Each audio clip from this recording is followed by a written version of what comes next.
You're listening to Culture Champions, a podcast about what it takes to cultivate exemplary work cultures and master sustainable business growth. In each episode, host Zain Hasan sits down with business leaders and experts to bring you in-depth conversations on maximizing value and success in all aspects of your company. I couldn't be more excited today. We got a really special guest. I know everybody's going to be excited to hear this story. So we've got John Ferguson, who is currently the CHRO of NASCAR. And John is self-proclaimed, and he's been a culture champion. So, our prior guest really was more me doing research and seeing it and kind of realizing that they were culture champions. John is a true culture champion. And when he comes in, and as you guys have the conversation, you're going to see it. It's very evident in the way he communicates, a very intentional approach. So without further ado, John, I can't tell you how much I appreciate you joining us. Happy to be here, Zain. Thank you for the invitation. And I'm truly excited about this dialogue. We had a little pre-chat, so I know we're going to get into some good pockets of conversation, but also something that I think everyone can take a gem away from. I agree, and I certainly hope so. One of the things I just recently saw is you're now on top of the NASCAR, you're now part of the Sherm Foundation board. That's very recent. Is that correct? Yes, top of the year, I start a 3-year term with the Sherm Foundation, which is the 501c3 nonprofit arm for Sherm, which is the Society for Human Resource Management. So anyone working in the HR space, you're very familiar, but the foundation is focused in 3 buckets. We're focused on widening pathways to work, strengthening the field of HR, but also leveraging HR in all that we do to drive and address social issues that come up in the workplace and in the world that we live in. Because guess what? Everyone's trying to meet people where they are, and that can be nuanced. So when you talk about being culture champion, I think a thread there is that you have to understand the subtleties of nuance, because it's not a one size shoe fits all. It's all varied and it depends on who your audience is. So you want to be focused on understanding the nuance so that you can, again, meet people where they are. I appreciate that context. And NASCAR is obviously a very well-known, nobody needs to introduce who NASCAR is. But, in terms of your background, can you kick it off with kind of how did you get to NASCAR and provide some context that we'll jump into the culture of NASCAR. I like it. So one thing I have to say, I want to remind people that NASCAR is the #1 form of motorsports in the United States. So we are super excited of all that we've accomplished in our 75-year journey. In 2023, we celebrated 75 years of motorsports. And so in our 76th season, we're super excited to see where we're going to go and what we're going to do. So you started off by asking, how did I get here? So a little background on who I am. So I'm originally from Greenville, South Carolina. I attended Furman University, where I majored in political science. So that's the first bit of a swerve that I took. I thought I was going to be in DC working in politics. I did move to DC. I just did not work in politics. My first foray into human resources was with Hyatt Hotels. And that's where I began my HR journey. I was at Hyatt for a couple of years, and then I transitioned to Monumental Sports and Entertainment, which is the home of the Washington Wizards, Washington Capitals, Washington Mystics, and a plethora of other entities. And I was there for just shy of a decade. During my Monumental, I earned my MBA at Howard University in Washington, D.C. And then I also went to Georgetown to get an executive certificate in diversity and inclusion management. I was adding tools to my toolkit, and then I started saying, hey, what other opportunities could exist out there? I was a bit of a linear thinker. I was like, okay, I need to stay in DC. No one's going to move. Like I moved from South Carolina to DC. We're going to this is it. But little did I know that there was an opportunity that was placed on my radar. And this opportunity was NASCAR. At first I was like, I'm not interested, because I honestly didn't think I'd leave DC. And then from there, it's kind of like, I'm familiar with NASCAR. I know the brand, but I'm not necessarily a core fan at this point. And so kind of shook it off for a beat, but then it sort of resurfaced and I said, well, let's learn more. So the key here is to always be curious. And so I had an initial conversation with some of my colleagues. And from that first phone call, something felt different about the opportunity. It felt like they had an opportunity ahead of them. And I felt that I was properly prepared to be a leader and to contribute to the mission that they were trying to accomplish. So one curveball there was that NASCAR had just did a merger with ISC. And so they were also looking for a new head of HR. And what better time to think about transforming culture, because you had 2 different cultures coming together. And as we call it, internal to NASCAR, #1NASCAR was birthed. And that's where we're on this journey today. what you just walked through. One piece of context I always like to talk about too is family. So can you kind of walk through that just so we understand? Because if you're at you talked about, relocating, does that relocating mean relocation of family? Oh, yes. And I see you got your family behind you. You got me beat on that. I don't have any family pictures behind me. They're over here. You just can't see them. But I will say, whenever you're talking and growing in your career, so if anyone is looking at a transition in their career, there is an unspoken family tax.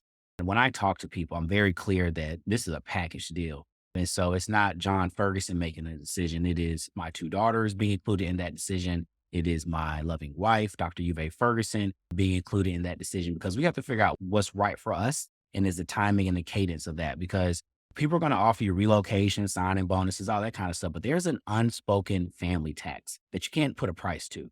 So yes, it's me and three ladies that lead me every day and make sure I'm doing what I need to do.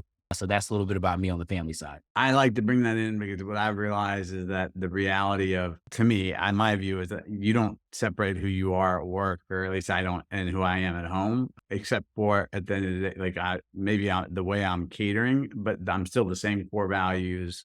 It's still the same purpose. And I've almost found there's an incredible similarity to what's needed to lead at home with the family as what it is needed to lead at work. You're picking up on a thread that I have discussed before. So there's a couple of reactions I have to just that simple statement.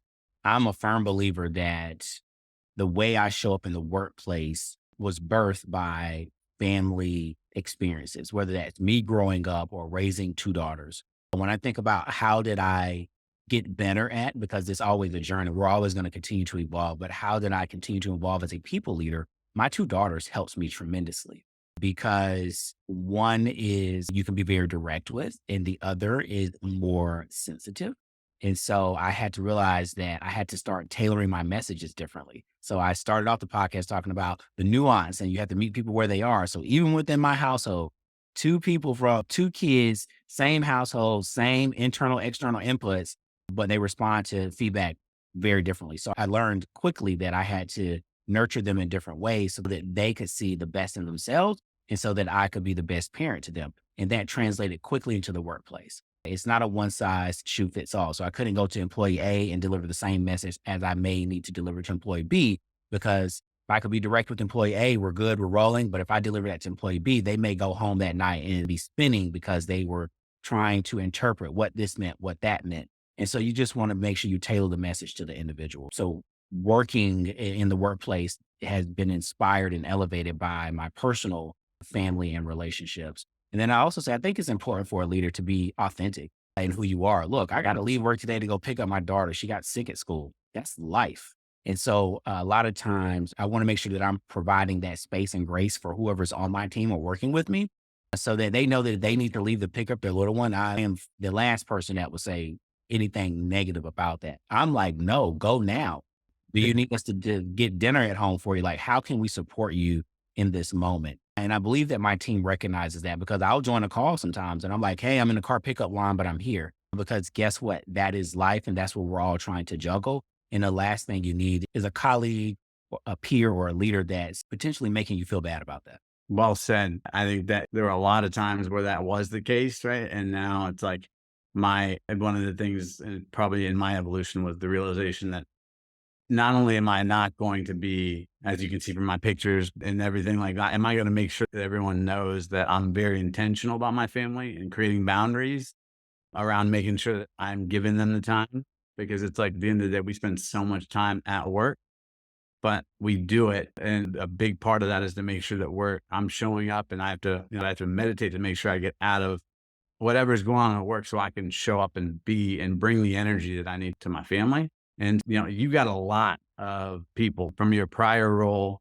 You oversaw a very large organization. Now, the merger of these two organizations, ISC and NASCAR, can you talk to me about what the cultures were like before, what you know about them, and what was this project that you decided, yeah, this is for me? Was it a culture transformation, or what was it going to look like?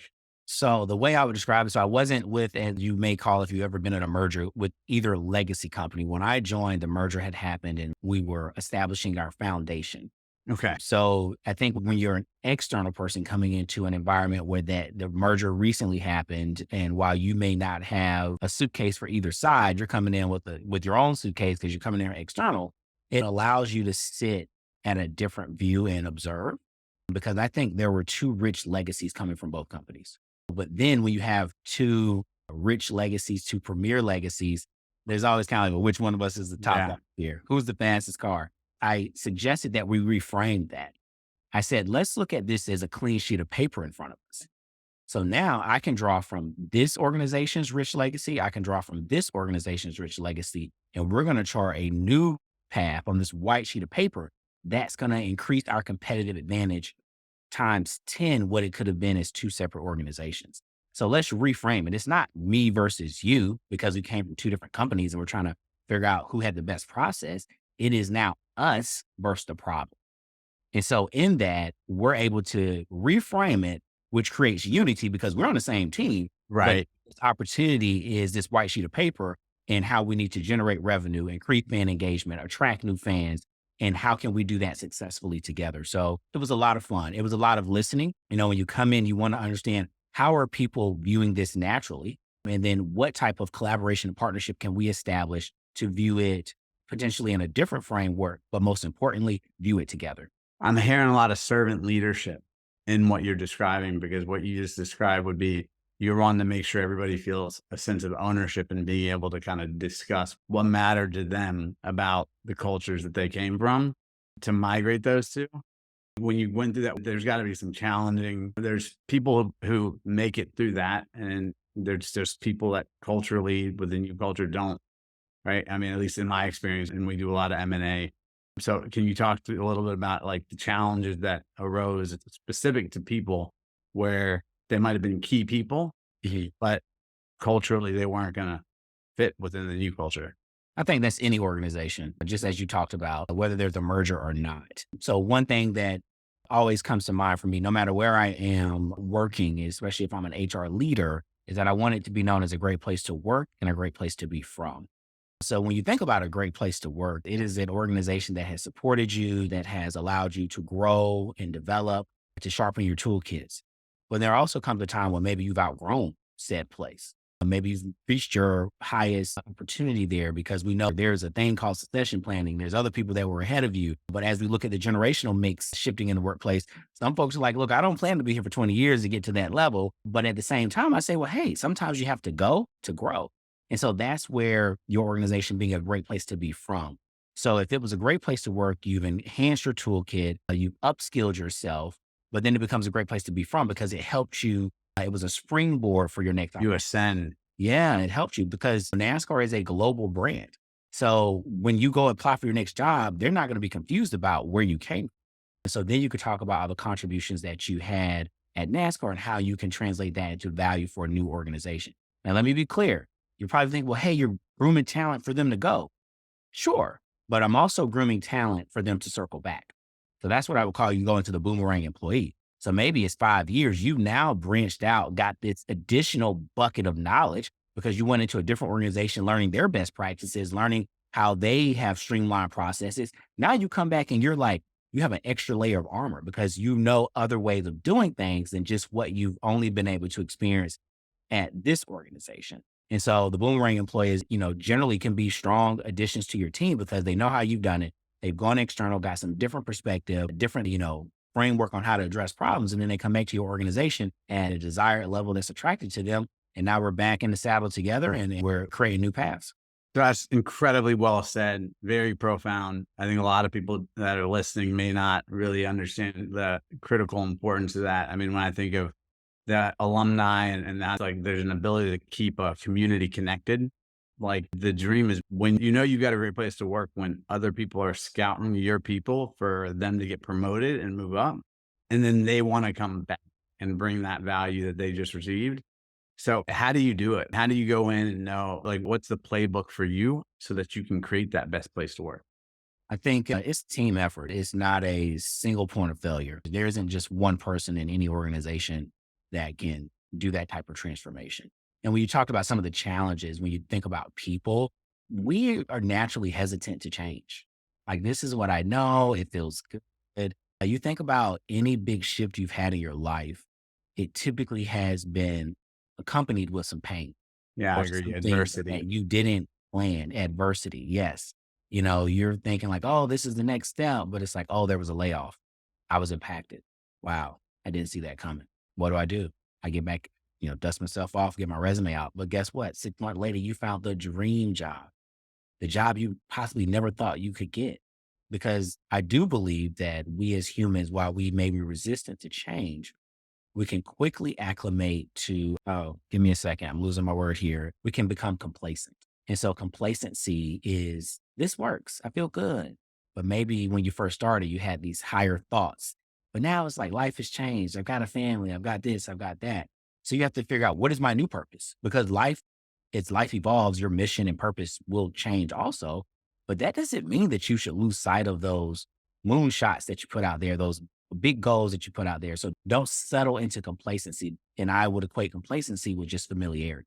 And so when things aren't familiar, there's change. So be open to the change. So if anyone is here and listening, when your organization is going through mergers, when they're going through reorgs, be the person that has the capacity to flow, be adaptable.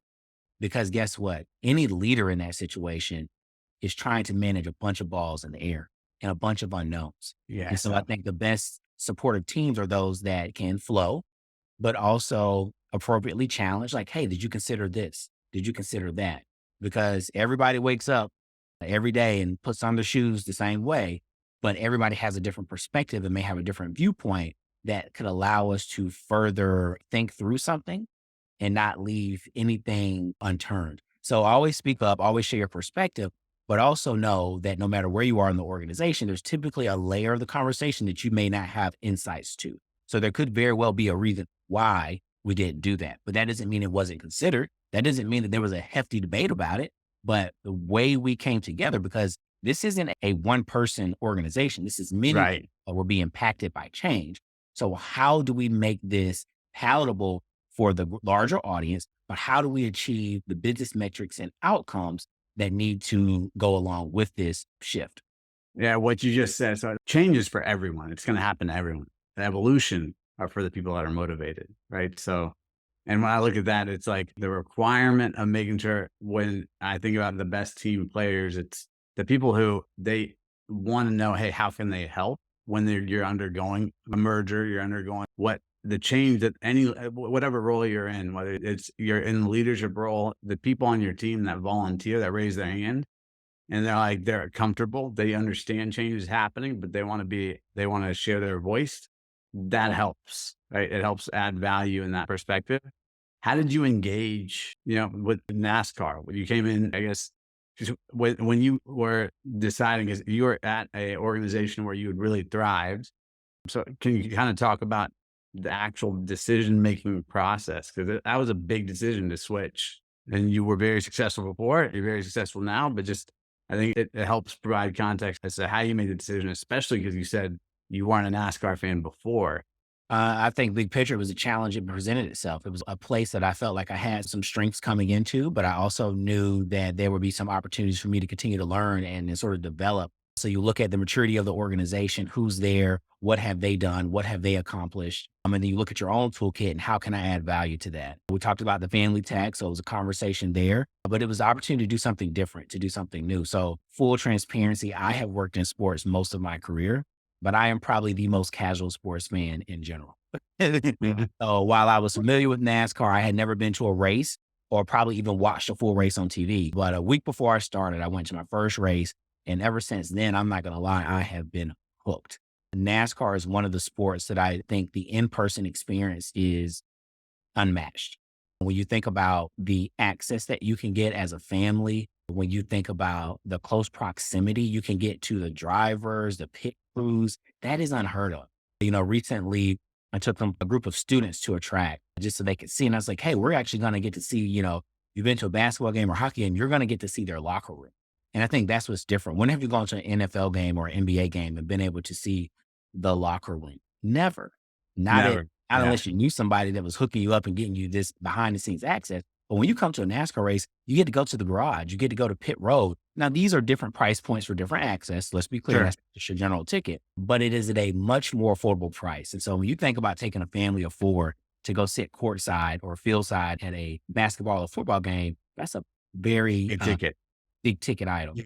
But here at NASCAR is something that is much more approachable and appealing to various pockets of our fan base and also the new fans that we're welcoming into the sport. So it's phenomenal. There's no reason why if you got infield access and garage access, you might not get a high five from your favorite driver or get something autographed, which again, those create lifelong memories. And so the first race really sealed the deal. I'd already, committed, but that really sealed the deal that this is going to be a fun ride. There's going to be some turns and we're going to learn. There might be some turbulence, but guess what? We're going to get through it together. And that's what I have received and felt from day one being at NASCAR, because we're on a journey. Everything we do in life is a journey in evolution. And the biggest thing that we're focused on internally and externally is making sure that people understand who we are today. I think a lot of times you have what you believe NASCAR to be, but it's also who are we? And I think a lot of times what you believe or what you've heard is not true because you haven't checked it out for yourself.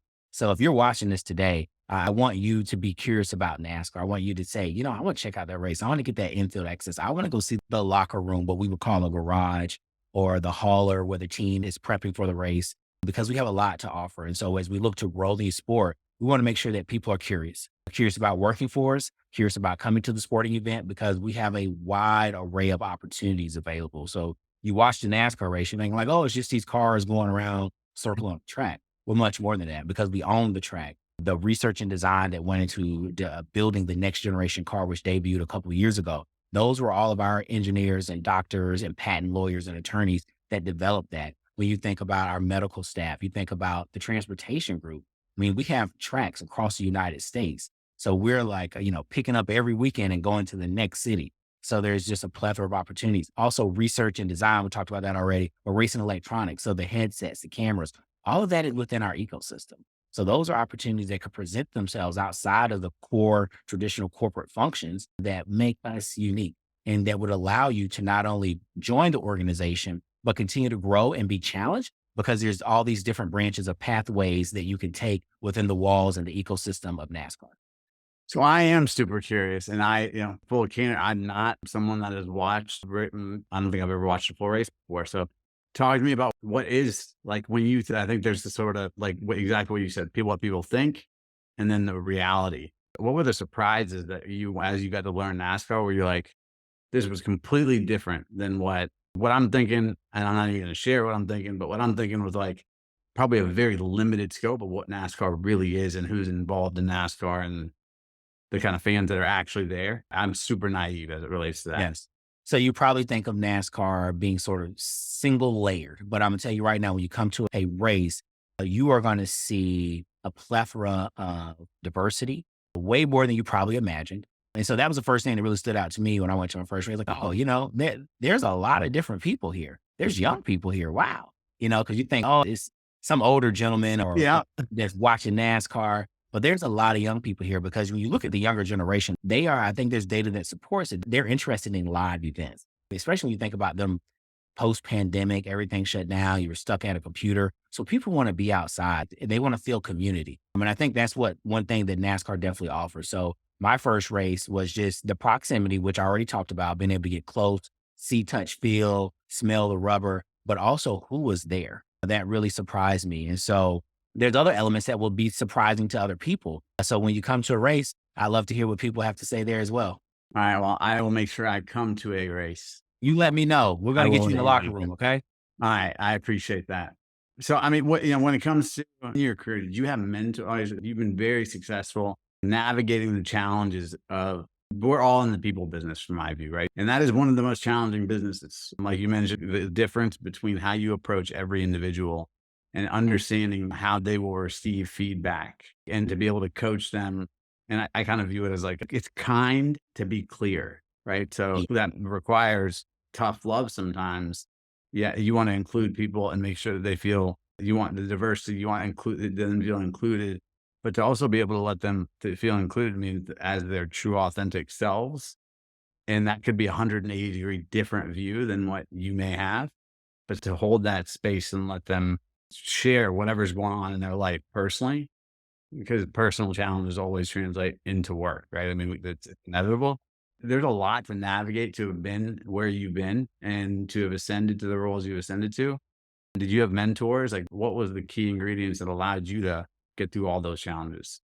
I definitely had some mentors. I think one thing that I didn't realize early in my career that I was doing was manifesting what I wanted next for myself. And I was very, I think now looking back, vocal about it. You have closed mouths don't get fed. So if you want that next role, you want that next opportunity, you want to be involved in that project, you have to speak up for yourself. And there were mentors that helped me find that voice. I've always been a bit of an extrovert and talkative person. So it wasn't too hard to go find the voice, but it was putting the proper framework around having those conversations with people that you work for and support in the workplace so that they could see what additional value you could add to a project or a new adventure. I also think it's critical that you ask for feedback and solicit it because that's where growth is. Yes. I firmly believe you should adopt a growth mindset. And if you're not familiar with that, so there's a fixed mindset and a growth mindset. Fixed mindset is I can only do 10 push-ups. That's it.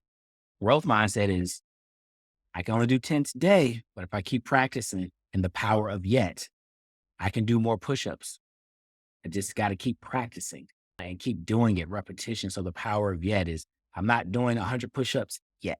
And the same thing applies to the workplace. Continue to push yourself, challenge yourself, and figure out what is aligned with your personal mission and your core values. And then also don't limit yourself. If you're ever in a space and place where you feel like, I just feel like I'm at a dead end, maybe there's a reason why that feeling is rising in you. And you should consider what else could be out there for you because there's not one way to do anything. And so mentors, sponsors, coaches, whatever you want to call them, they played a critical role in my trajectory and just giving me guidance to either tell me, hey, are you looking at this holistically? Or to say, you should look at the bigger picture here. I think that's what a lot of things have come down to. Take it 2 steps out. Now, what do you see? And you're like, because maybe you're fixated on a point in time, this one conversation, but let's take it 2 steps out. Let's see now, what do you see? And so I think that's where mentorship is very critical. So I would encourage everyone, no matter your level, find a mentor. I also think there's peer mentoring that can happen too, because there could be someone to your left and to your right Yeah. that could be just as informative and sharing their experiences and you sharing yours in reverse. So I like to say sometimes those are just peer coaches. Like we're coaching each other. You're sharing what you've learned. I'm sharing what I've learned. We talk about it. We figure out what's best for all of us going forward. And here's one cheat sheet, like TikTok. There's tons of valuable information on TikTok. If you're trying to figure out how to get promoted, how to best position yourself, how to get a pay increase, all those things, how to answer interview questions, whatever it is, it's all on TikTok. And there's tons of experts giving out free advice and free guidance. But guess what? You got to figure out what version of that you want to adopt for yourself. It's not a one size fit all. We've talked about that already, but there's a lot of wisdom being shared on social media that I think sometimes people don't take advantage of. So I would strongly encourage people to, if you don't know where to start there.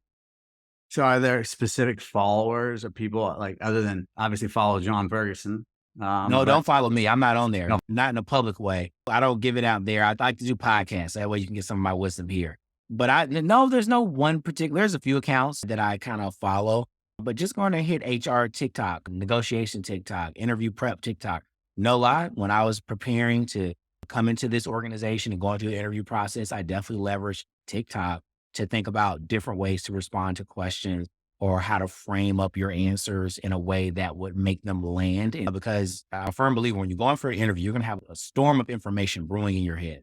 And they're going to ask you certain questions. And who's left the interview and said, oh, I forgot to tell them about this one project or event, whatever it is, one milestone. So I always say, get a sheet of paper, put on that sheet of paper, everything you need them to know about. And no matter what question they ask, you make sure that you incorporate that into an answer where appropriate, or you just kind of got to bolt it on so that you don't walk away and say, I forgot to tell them this one data point that I think sets me apart from whoever else they may be talking to.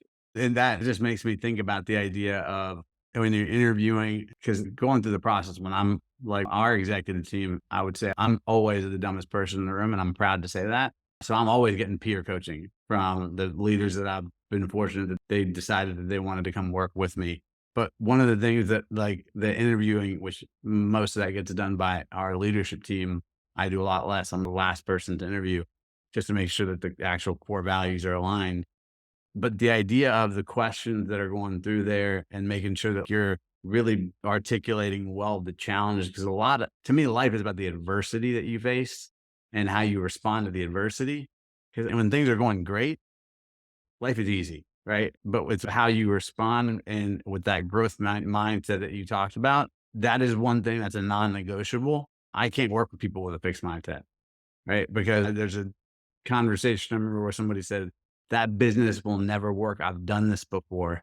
And I'm like, but you've never done this before with me and with the team that we will be bringing. So everything changes based on the human beings, right? It could be the same idea, same business model. Everything could pivot. What our initial plan is, like Mike Tyson says, everybody has a plan until they get punched in the face, right? So that punch in the face and how we respond to it is part of what we're really looking for when we're trying to find out what experiences has someone gone through. And I can only imagine the roles and people that you were competing against theoretically for that role. So when you talk about, when someone asks you, so John, like, why would you want to work here? And who is John Ferguson? How do you think about that? John Ferguson is the type of person that believes in relationships. And so the power of relationships will help us overcome any and all adversity. I want to get to know who you are as a person. Let's lower the waterline. Let's get to know each other. So when we have those long days and long nights, we can end it with, hey, Zain, how the kids doing? I know I'm tired. I'm going home. And we get to have that little bow to the end of our day. John Ferguson is a person that believes that he will never stop learning. He's a person that believes that every failure, there was a lesson in it. John Ferguson is a person that wants to give away all of his knowledge and teach people. You have the adage of, I can give you a fish or I can teach you how to fish. I'm a big believer in teaching people how to do the thing, whatever that thing is, because I can give you the answer, but then I'm not allowing you to grow and develop. And one thing you said earlier was, and I'm generally going to be the person that's like, let's try it. Because you talked about, hey, this can't work, but you're like, well, you haven't done it with me. My perspective is that we haven't done it post-pandemic. So much has changed. So much has changed. And so even as a tenured HR leader, there's something that I had an idea about when I was early in my career. And a leader said, well, hey, let's see. Then I realized, that wasn't really viable. But there could be another junior colleague on our team that has a similar idea. And I could say, no, I tried it 15 years ago. It wasn't viable. So we're not going to do it. No, I say, let's try, go check. Because so much has changed. So much has evolved post-pandemic. And so I'm always like, let's try, because I think those are the best lessons. Because if I just told you no, it just would have ended right there. There wouldn't have been any learning. But when I say yes, let's see. And I may say, hey, these are some experiences I had when I first tried that. It may be different now, but I'll give you that leg up. Hey, this was the nuance I experienced. Then they may come back and say, still the same challenges. So, hey, I had a light bulb moment. We actually can be successful if we do it this way. Boom. Now they've got their own lesson, their own story that they can tell out of that experience, and they're better for it and we're better for it. I love that approach. That is the open-mindedness that you're taking that with, is enabling people and their voice to feel heard no matter what. So like now NASCAR, looking forward, what's your vision for what you're intending to build? I know you wanted to be the best place to work, and the idea of boomerangs where people they always look back on it, I would say positively, assuming they were a good culture fit. But like, are there specific objectives that tie back to the business where you're like, this is what I'm here to bring? I'm here to bring a fresh perspective and a new face to who you may assume would be in the sport. So I want to make sure that when you look and think about NASCAR, that you are curious, because hopefully listening today, you found out a lot that you didn't know, or maybe a few things you didn't know, but you want more. So I want you to be thirsty for us. I want you to check out our job board. I want you to check out our local race schedule and see, hey, where can I go experience this close proximity, this locker room that John Ferguson was talking about? Is that real? Yes, it's real. That's my biggest takeaway. I want you to be curious about NASCAR, because we are growing in all ways. Internally, we're growing. Externally, we're growing. And we want, most importantly, everyone to know that they can be a part of this fun, this excitement, and this momentum. I love it. I think that's a perfect way for us to end the conversation. That's unbelievably, like, to me, NASCAR, I've got a lot of research to do. I think you coming in NASCAR, that was that strategic decision. You're bringing the ability for people to open their mind in general. And I've just having seen and now talk to you, had the pleasure of getting to know you before and after. So it's opened my mind to NASCAR, and hopefully for all our listeners, it will open their mind to NASCAR as well. But John, I really, really appreciate you taking the time and joining us today. Thank you, Zain. I appreciate it. This has been fun. Thank you for listening to the Culture Champions podcast. We hope you enjoyed today's episode. You'll find links to any resources mentioned in the show notes. If you're enjoying our show, be sure to subscribe and leave us a 5-star review. And if you have someone you'd like to hear on the show or a topic you'd like to see covered, please email pat.davisbryant@risktag.com.